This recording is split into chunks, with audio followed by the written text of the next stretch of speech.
In 509 BC, the Roman king Lucius Tarquinius was overthrown after a short popular uprising in Rome ended the monarchy. Following this, the Roman Senate took control of the city's authority and declared a new government where the people are in charge. This was Rome's first ever republic, and it lasted for centuries before its eventual collapse following Octavian's declaration of the Roman Empire. Despite this, it wouldn't be the city's last.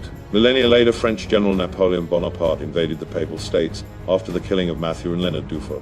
Bonaparte then instituted a new Roman Republic, one with a Senate and a council, similar to its ancient counterpart. This didn't last long, however, and following distress internally, the Neapolitan army invaded Rome the day the War of the Second Coalition began and captured it completely defenseless. In 1808, Napoleon invaded the city again, but instead incorporated it into the French Empire, where it remained until his fall in 1815. But what if somehow the Republic could have withstood its internal issues and raised an army to counter the Neapolitans?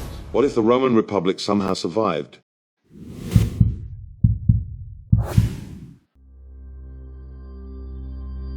Imagine a world where the Romans still existed today. I mean, it wouldn't technically be truly Roman, because it would be under the rule of the French. So let's change some history around that probably won't sound realistic at all. But let's do it for the heck of it. As Naples began the invasion, the Roman Senate would be able to recruit an army to at least prevent them from taking the city. Let's say General Louis Alexander Berthier, the head of the Republic, was powerful enough to lead this army to defend the country. That when the war did come to an end by 1801, Rome's existence would be solidified, however badly damaged by war. The Senate would spend the interwar period reforming law and strengthening the country. In 1803, a third coalition was formed and declared war on France. It would be at this time when the empire was declared and Napoleon would begin his conquest of nearly all of Europe. The Roman Republic, along with the French army, would go on to invade Naples and conquer it entirely. In 1812, at the turning point of war, the Senate would overthrow Berthier and institute a Roman consulate. The consuls would be the head of the Republic and elected by the Senate.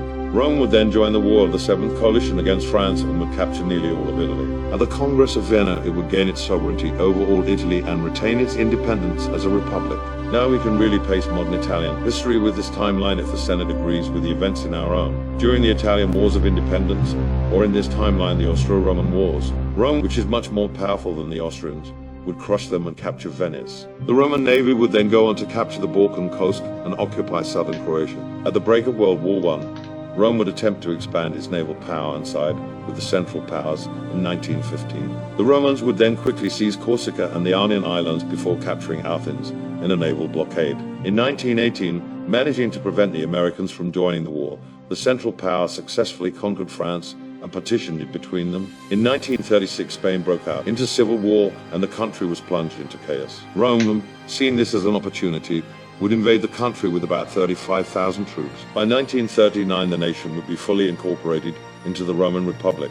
As the years would go by, the nation's authority would slip, and like all countries, would eventually collapse. Spain would be the first country to rebel, and the Balkans would follow. As the Senate would fail to prevent this civil war would break out. An alternate, more powerful Mussolini would take power of the country, the Roman Empire, who would retake all lost territories and invade neighboring Portugal. This would start an alternate World War II, and the Roman Empire would become extremely powerful to the point it would expand its influence across the entire Mediterranean. The Allies, however, would defeat Rome and it would be reverted to just Italy and the Balkan coast, retaining the Roman Republic.